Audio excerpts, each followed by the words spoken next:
Point लेते हैं और ये है आरसी परपथ, आरसी परपथ, आरसी सर्किट, ठीक, आरसी परपथ लेते हैं। अब आर मीन्स जानते हैं आप प्रतिरोध, सी संधारित्र होता है। तो जब परपथ के अंदर एसी वोल्टता स्रोत के साथ में दोनों श्रेणी क्रम में प्रतिरोध और संधारित्र दोनों जुड़े हों तो उसको हम आरसी सर्किट कहते हैं। तो देखिए यहाँ से ये प्रतिरोध का साइन हो गया, ठीक है, ये आर ले लिया हमने। आगे एक संधारित्र का साइन और लेते हैं, ये संधारित्र है, दो डंडे बराबर होते हैं हमेशा इसमें, ठीक है, तो ये सी हो गया। अब दोनों को हमने ऐसे श्रेणी क्रम में जोड़ दिया। अब यहाँ पर एसी वोल्टता स्रोत ले लिया, ये एसी वोल्टता स्रोत ये इस तरीके का होता है, ठीक है, इसको कहते हैं V बराबर Vm और साइन ओमेगा टी, V बराबर ओमेगा टी होता है। इसको यहाँ दोनों को जोड़ दें एसी वोल्टता स्रोत से। सबसे पहले हम प्रतिरोध R और संधारित्र C दो लिए हैं, प्रतिरोध R है और संधारित्र C है, दोनों को हमने श्रेणी क्रम में जोड़ा है और श्रेणी क्रम में जोड़ने के बाद हमने एसी वोल्टता स्रोत V बराबर Vm साइन ओमेगा टी से इसको जोड़ दिया। अब देखिए यहाँ से ये संधारित्र, तो ये सी संधारित्र है और आर प्रतिरोध है। तो प्रतिरोध के सिरों पर उत्पन्न वोल्टता, जब इस परिपथ में धारा आई प्रवाहित होगी उस समय प्रतिरोध आर के सिरों के मध्य उत्पन्न वोल्टता कितनी होगी, वी आर, ठीक है, और ये संधारित्र सी के सिरों के मध्य उत्पन्न वोल्टता कितनी होगी, वी सी, ठीक है। पीछे हमने एक टॉपिक पढ़ाया है, संधारित्र वाला तीसरा टॉपिक पढ़ाया आपको, तो उसमें जो वोल्टता है वो धारा से π/2 कोण से क्या है, पीछे है। वोल्टता क्या है, π/2 कोण से पीछे है, तो उसका जो ग्राफ आएगा वो नीचे की तरफ आएगा, उसको मैं आगे बताऊंगा आपको। तो मैं सबसे पहले यहाँ लिखता हूं चित्र में एसी धारा, एसी एसी धारा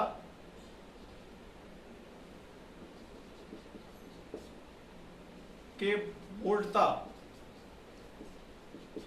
स्रोत के वोल्टता स्रोत V बराबर Vm साइन ओमेगा टी, ये लिखा हुआ है, से एक प्रतिरोध एवं एक संधारित्र दोनों श्रेणी क्रम में जोड़कर इससे संबंधित किया गया है, इससे संबंधित किया गया है, ठीक है। तो मैंने लिखा है एसी धारा वोल्टता स्रोत है ये वाला V बराबर Vm साइन ओमेगा टी से एक प्रतिरोध R है और ये संधारित्र C है, दोनों को हमने पहले श्रेणी क्रम में जोड़ा है और श्रेणी क्रम में जोड़ने के बाद दोनों को हमने एसी वोल्टता स्रोत V बराबर Vm साइन ओमेगा टी से जोड़ दिया है, ठीक है। यदि परिपथ में प्रवाहित धारा I पर प्रतिरोध, परिपथ में I धारा प्रवाहित कर दी इसमें हमने, परिपथ, यदि परिपथ में प्रवाहित धारा I प्रतिरोध R के सिरों के मध्य उत्पन्न वोल्टता, R के सिरों के मध्य उत्पन्न वोल्टता कितनी है, VR। ये t समय में धारा प्रवाहित हो रही है, कितनी समय में हो रही है, यदि परिपथ में स्मॉल t समय में धारा I प्रवाहित हो तो प्रतिरोध R के सिरों के मध्य उत्पन्न वोल्टता कितनी है, VR, तथा संधारित्र C के सिरों के मध्य उत्पन्न वोल्टता कितनी है, VC। VC हो तो किरचॉफ का नियम लगाते हैं हम, ध्यान दें, किरचॉफ के लूप नियम से, ठीक है। मैंने यहाँ लिखा, देखिए चित्र में एसी धारा के वोल्टता स्रोत, एसी धारा का वोल्टता स्रोत है V बराबर Vm साइन ओमेगा टी से एक प्रतिरोध एवं एक संधारित्र दोनों श्रेणी क्रम में जोड़कर, दोनों को श्रेणी क्रम में जोड़ा गया, आर और सी को इससे संबंधित किया गया है, किससे, एसी वोल्टेज स्रोत से। यदि स्मॉल टी समय में धारा प्रवाहित होती है हमेशा, ठीक है, या लिख सकते हैं वैसे, यदि स्मॉल टी समय में यदि परपथ में प्रवाहित धारा आई पर प्रतिरोध आर के सिरों के मध्य उत्पन्न वोल्टता बी आर तथा संधारित्र सी के सिरों के मध्य उत्पन्न वोल्टता बी सी हो, तो किरचॉफ के लूप नियम से, लूप नियम है B minus B R C बराबर क्या हो जाएगा, 0, ठीक है। तो यहां से लिख सकते हैं बी आर सी बराबर वी, ऐसे भी लिख सकते हैं इसको, ठीक है ना। फिर अब इसको आगे लेते हैं, वोल्टता यहां लिखते हैं, वोल्टता वी एम आर, प्रतिरोध आर का जो पीक वैल्यू है वोल्टेज की वो क्या है, वी एम आर, तथा धारा आई एम। ये पहला वाला जो है उसका सर्किट की बात कर रहे हैं। सबसे पहला हमने पढ़ाया था प्रतिरोध की परपथ, उसमें वी एम आर और आई एम दोनों कैसे हैं, दोनों समान कला, दोनों समान कला में है, तथा वोल्टता, अब इसकी बात कर लें तीसरे वाले की, वी एम सी धारा आई एम से π/2 कोण से पीछे है। कितने कोण से पीछे है, π/2 कोण से पीछे है। वोल्टता वीएमसी जो संधारित्र सी की जो मैक्सिमम वोल्टता है वो धारा आई से क्या है, π/2 कोण से पीछे है। क्योंकि देखिए यहां लिख देता हूं, चूंकि आई बराबर I M sine omega T plus π/2 ये आया था उसमें समीकरण, ठीक है, जो निकाला था हमने। लेकिन v बराबर क्या होता है, V M sine omega T. अब आप देख लीजिए धारा क्या है, आगे है, अर्थात वोल्टता क्या है, π/2 कोण से पीछे है। तो इसके लिए यहां पर हम सदिश आरेख खींचेंगे, वोल्टता क्या लिख देते हैं, वोल्टता का सदिश आरेख। वोल्टता का सदिश आरेख क्या होगा, देखिए जो पीछे है वो तो नीचे की तरफ आता है हमेशा, और ये यहां से देखें, ये देखें इस पर, ये तो हो गई आपकी एक्स अक्ष, और इस पर ले लिया हमने वाई डैश अक्ष होती है हमेशा, तो ठीक है, इसको दिखाने की जरूरत नहीं है वैसे, तो यहाँ ले लीजिए, इस पर क्या हो जाएगा, वी एम आर, ठीक है, और इस पर आ जाएगा V M C. V M C क्यों, क्योंकि वोल्टता क्या है, पीछे है, कितने कोण से, π/2 से। आगे होती तो ऊपर जाता ग्राफ, और पीछे है तो नीचे आएगा, ये ध्यान रखें। इन दोनों का परिणामी यहाँ निकालेंगे, तो परिणामी यहाँ आएगा, तो परिणामी लिखेंगे बी एम सी आर, दोनों का सी इसमें से ले लिया और आर इसमें से ले लिया, और वी एम दोनों के लिए कॉमन रहेगा। यहाँ पर एक कोण बनेगा, यहाँ वैसे हम दिखा सकते हैं, तो धारा का पीक वैल्यू दिखा सकते हैं, और यहाँ पर कोण बनेगा फाई। अब इन दोनों का परिणामी मान देखिए, परिणामी मान ये आ रहा है, यहाँ से ये वैल्यू आ रही है इसकी, ठीक है, इसका परिणामी मान हमें निकालना है। तो ये भुजा जो है इसके बराबर हो जाएगी, बी एम सी इस भुजा के बराबर हो जाएगी, क्योंकि ये भुजा इसके सामने या तो भुजा इसके बराबर हो जाएगी, और ये बी एम आर ये हो जाएगा, और बी एम सी ये हो जाएगा। तो अब यहाँ से हमें परिणामी मान निकालना है, तो परिणामी मान निकालने के लिए क्या करेंगे, इसका स्क्वायर बराबर इस भुजा का स्क्वायर और इस भुजा का स्क्वायर, कर्ण का स्क्वायर बराबर लंब का स्क्वायर प्लस आधार का स्क्वायर, ये कर देंगे पाइथागोरस प्रमेय से। तो यहाँ से मैं लिखता हूँ, यहाँ से तो देखिए पाइथागोरस प्रमेय से, पाइथागोरस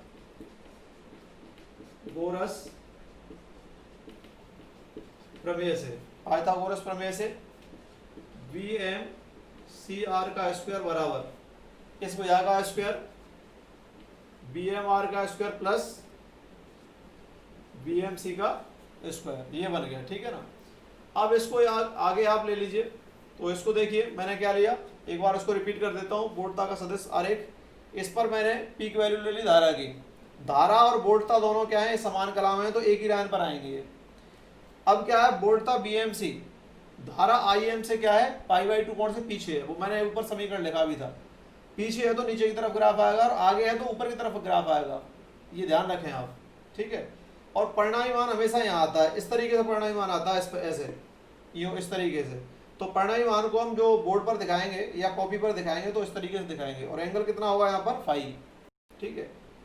तो यहाँ से आगे, अब आगे लेते हैं, देखिए तो ये परिणामी मान हो गया इसका, ये वाला। तो यहाँ जो भुजा आ रही थी, कर्ण की भुजा बराबर लंब का आधार और आधार का स्क्वायर और लंब का स्क्वायर, दोनों का स्क्वायर बना के कर्ण का स्क्वायर आ जाएगा पाइथागोरस प्रमेय से। तो यहाँ से आ जाएगा बी एम सी आर बराबर अंडर रूट आ जाएगा यहाँ से। अब देखिए ये बनेगा बी एम आर का square plus B M C का स्क्वायर। अब आप जानते हैं यहाँ से बी एम आर, तो बी एम आर तो यहाँ से आई एम और इंटू क्या होगा आर, बी बराबर आई आर, ओम का नियम यहाँ से, ठीक है ना। और ये बी एम सी बराबर आई एम इंटू यहाँ से हो जाएगा X C, I M into X C, ये बन जाएगा। इन दोनों वैल्यू को उठा करके यहाँ पुट कर दीजिए। तो वी एम सी आर बराबर अंडर रूट, यहाँ से इसका स्क्वायर कर दीजिए तो आई एम, और यहाँ से ले लीजिए आप आर और इसका होल स्क्वायर प्लस यहाँ से आई एम इंटू एक्स सी का होल स्क्वायर, ये बन जाएगा। इसका स्क्वायर कर दीजिए पूरा, तो यहाँ से क्या हो जाएगा आई एम का स्क्वायर, ठीक है, और ये आर स्क्वायर प्लस, और ये बन जाएगा यहाँ से आई एम का स्क्वायर इंटू एक्स सी का स्क्वायर, ये बन जाएगा। तो यहाँ से देखें आई एम का स्क्वायर, ये बन जाएगा आई एम का square R square plus X C का होल स्क्वायर। अब यहाँ से आ रहा है बी एम सी और आर, ठीक है, इसको अंडर रूट से बाहर निकाल लीजिए। तो अंडर रूट से बाहर निकालेंगे तो क्या होगा आई एम और यहाँ से are square plus X C का होल स्क्वायर, ये बन जाएगा, ठीक है ना। ये मैंने वैल्यू ले ली दोनों की, आधार का स्क्वायर प्लस कर्ण का स्क्वायर, वो आधार का स्क्वायर प्लस लंब का स्क्वायर बराबर कर्ण का स्क्वायर, ठीक है ना। तो यहाँ से अंडर रूट हटा दिया इससे, तो ये स्क्वायर में आ गए दोनों, ठीक है। बी एम आर बराबर आई एम इंटू आर और बी एम सी बराबर आई एम इंटू एक्स सी, ठीक है। ये धारिती प्रतिघात होता है, ये प्रतिरोधी होता है एक तरीके का, ये धारा की पीक वैल्यू है। तो बी एम सी बराबर आई एम एक्स सी हो जाएगा, बी एम आर बराबर आई एम इंटू आर, ये ओम नियम से होता है। दोनों जगह यहाँ पुट कर दिया, यहाँ पुट कर दिया, इसको मैंने स्क्वायर कर दिया दोनों का। तो I M square into R square plus I M square into X C square, I M square common ले लिया तो R square plus X C का होल स्क्वायर हो गया। तो आई एम स्क्वायर को आप यहाँ से बाहर ले लीजिए तो यहाँ आ गया, और B M R C B M C R हो जाएगा, यहाँ पर ले लेंगे, ठीक है। तो इस टर्म को मैं थोड़ा ऊपर ले लेता हूँ, तो यहाँ से इसको सॉल्व करते हैं आगे। देखिए क्या होगा, ये हो जाएगा B M C R upon हो जाएगा आई एम, यहाँ से बराबर यहाँ से हो जाएगा under root R square plus X C का होल स्क्वायर। चूंकि जेड को प्रतिबाधा कहा जाता है, ये इसको कहते हैं प्रतिबाधा, क्या कहते हैं इसको, प्रतिबाधा इम्पीडेंस, ठीक है। तो जेड बराबर ये हो जाएगा यहाँ से बी एम सी आर, ये भी एक तरीके का प्रतिरोधी होता है जेड को, लेकिन इसका नाम है प्रतिबाधा, ठीक है। आई एम यहाँ से B M C R upon I M बराबर हो जाएगा जेड प्रतिबाधा, तो जेड यहाँ लगा दीजिए। तो जेड यहाँ से हो जाएगा परपथ का ये परपथ का प्रभावी प्रतिरोध, इसको प्रभावी प्रतिरोध, ठीक है, या प्रतिबाधा कह दिया। तो जेड बराबर यहाँ से क्या आ जाएगा under root R square plus X C का होल स्क्वायर, ये प्रतिबाधा बन गई इसकी। ये प्रतिरोधी है एक तरीके का, प्रभावी प्रतिरोध लिख दिया मैंने यहाँ पर, इसको प्रतिबाधा नाम से जानते हैं इस सर्किट के अंदर। ये भी प्रतिरोध है, ये भी प्रतिरोध है, ठीक है, धारितीय प्रतिरोध प्रतिघात है, ये प्रतिरोध है, और ये जेड क्या होगी प्रतिबाधा। तो इस तरीके से चलता है इसमें, ठीक है ना। अब आगे लेते हैं प्रतिबाधा वक्र। तो प्रतिबाधा वक्र क्या होगा, देखिए जैसे उसमें भी था इसी तरीके से इसमें प्रतिबाधा वक्र हो जाएगा। यहाँ पर ये परिणामी मान यहाँ आएगा, बिल्कुल सेम टू सेम होता है स्थिति, वही जो वोल्टांग होती है वही प्रतिबाधा जैसा ग्राफ आता है, ठीक है। ये देखिए मूल बिंदु हो गया, यहाँ पर ये एक्स अक्ष हो गई और ये माइनस वाई डैश अक्ष हो गई, ठीक है ना। यहाँ पर क्या हो गया फाई हो गया, फलांतर कहते हैं इसको, और ये जेड बराबर यहाँ पर लेंगे परिणामी मान हो जाएगा are square plus X C का होल स्क्वायर, ये आ जाएगा, और यहाँ पर लेंगे आप XC नीचे की तरफ, और इस पर लेंगे आप प्रतिरोध R। तो इस तरीके से ये प्रतिबाधा वक्र बनता है। XC मैंने नीचे लिया, ठीक है ना, ये प्रतिरोध इस पर ले लिया मैंने x अक्ष पर, और y डैश अक्ष पर क्या ले लिया, XC ले लिया। इसका परिणामी मान हमेशा यहाँ आता है, जो परिणामी मान मैंने कहा था इस तरीके से आता है, बिल्कुल ऐसे, ठीक है। तो यहाँ पर हम दिखाएंगे, तो दिखाने का तरीका ये है, तो फाई हो जाएगा ये कोण, ये जो है, और यहाँ पर z बराबर √r² प्लस XC का स्क्वायर ये बन जाएगा, ठीक है। इसको कोई नाम दे दीजिए 1 पॉइंट, ये प्रतिबाधा वक्र बन गया। RC परपथ में देखिए, RC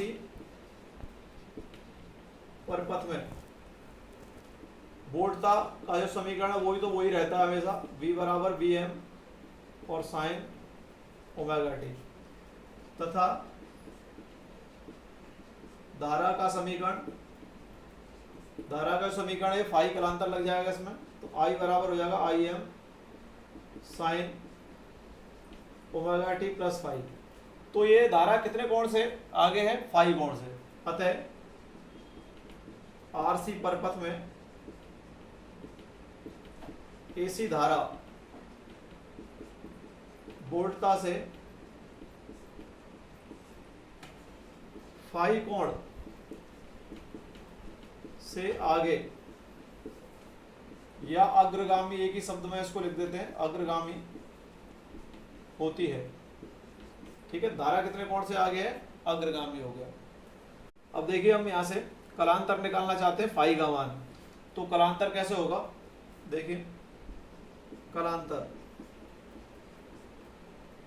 जो होता है वो हमेशा फाई होता है। इसको निकालना चाहते हैं तो यहाँ से क्या बनेगा, tan में लेते हैं इसको, tan फाई बराबर, तो आप जानते हैं L A L बटे K A, ये जानते ही हैं। तो लंब बटे क्या होगा, आधार, तो यहाँ से क्या होगा, लंब बटे क्या होगा, आधार, ठीक है। तो यहाँ से वोल्टता में ले लीजिए, फिर उसको हम प्रतिरोध में बदल लेंगे तो कोई दिक्कत नहीं है। पहले वाले ग्राफ से ले लें, सबसे पहले हमने वोल्टता का जो ग्राफ बनाया था, वोल्टता का सदिश आरेख, तो tan फाई बराबर VmC अपॉन VmR, ठीक है ना। उसमें ये क्या था, लंब था ये भुजा, ठीक है ना, नीचे की तरफ ली थी हमने, ध्यान के वो तो आपको जो है, और ये हमने VmR ये हमने x अक्ष पर ली थी। तो यहाँ से इनके मान देखिए, तो मान इसमें इस फाई बराबर क्या हो जाएगा, tan इनवर्स, और ये VmC अपॉन VmR, या तो ये लिख सकते हैं आप, ठीक है, वोल्टता की फॉर्म में तो ये लिख सकते हैं। अगर इसको और भी चेंज करना चाहें तो यहाँ से क्या हो जाएगा, VmC बराबर Im और इंटू Im इंटू क्या हो जाएगा, XC, और VmR बराबर Im इंटू क्या होगा, R, ये बन जाएगा।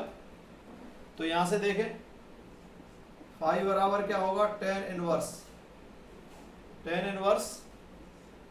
यहाँ से ये हो जाएगा Im into XC upon Im into क्या होगा, R, तो Im से Im कट गया, तो यहाँ से फाई बराबर tan इनवर्स XC अपॉन क्या होगा, R।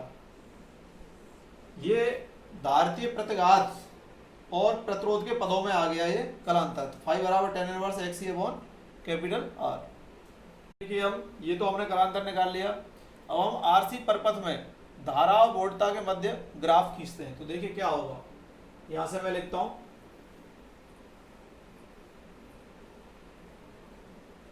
तो यहां पर देखिए ये तो कलांतर आ गया आपका, ये कलांतर हमने इधर का ले लिया और फिर ये ले लिया हमने, ये तो वोल्टता के पदों में कर दिया, ये प्रतिरोध और किसके पदों में, धारतीय प्रतिघात के पदों में। तो यहां लिखते हैं RC परपथ में धारा I एवं वोल्टता V के मध्य ग्राफ, ठीक है, ये दोनों के मध्य ग्राफ आएगा। तो वो कैसे लिखेंगे इसको, देखिए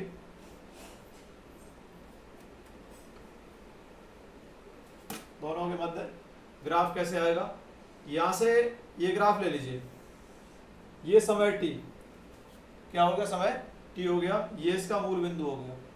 पहले तो ये देखें b बराबर Bm और साइन, यहां से Bm साइन ओमेगा t, ये अपने पास है, ठीक है। अब एक समीकरण और था वो जो मैंने पीछे बताया था, I बराबर आई एम और साइन ओमेगा टी, ठीक है, प्लस इसमें अब क्या था, फाई था, फाई, और चूंकि फाई बराबर हमने जब सर्किट आपको पढ़ाया था सी वाला सर्किट, जो तीसरा सर्किट है, उसमें पाई बाई टू कोण से धारा क्या थी, आगे थी, अग्रगामी थी, किसकी तुलना में, वोल्टता की तुलना में। तो यहां से सबसे पहले वोल्टेज का ग्राफ यहां पर ले रहे हैं, ये वोल्टेज का ग्राफ ले लिया आपने, ठीक है। यहां पर देखेंगे आप तो ये वैल्यू क्या आएगी, टी बाई 4 आती है, यहां पर कितनी आती है, टी बाई 2 आती है, और यहां से कितनी आती है, टी 3 टी बाई 4 आती है, यहां पर क्या आती है, टी आती है, ठीक है, और यहां पर कितनी आती है, 5 टी बाई 4 आती है, और यहां से 3 टी बाई 2 आती है, ठीक है।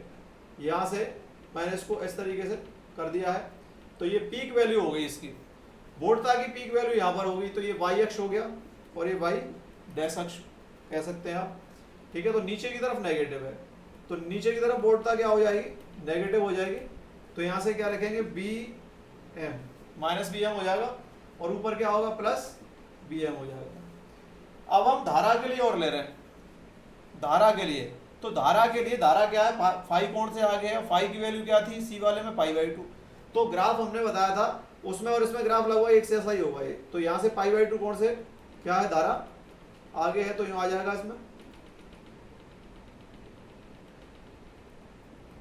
इस तरीके से ग्राफ धारा का आएगा।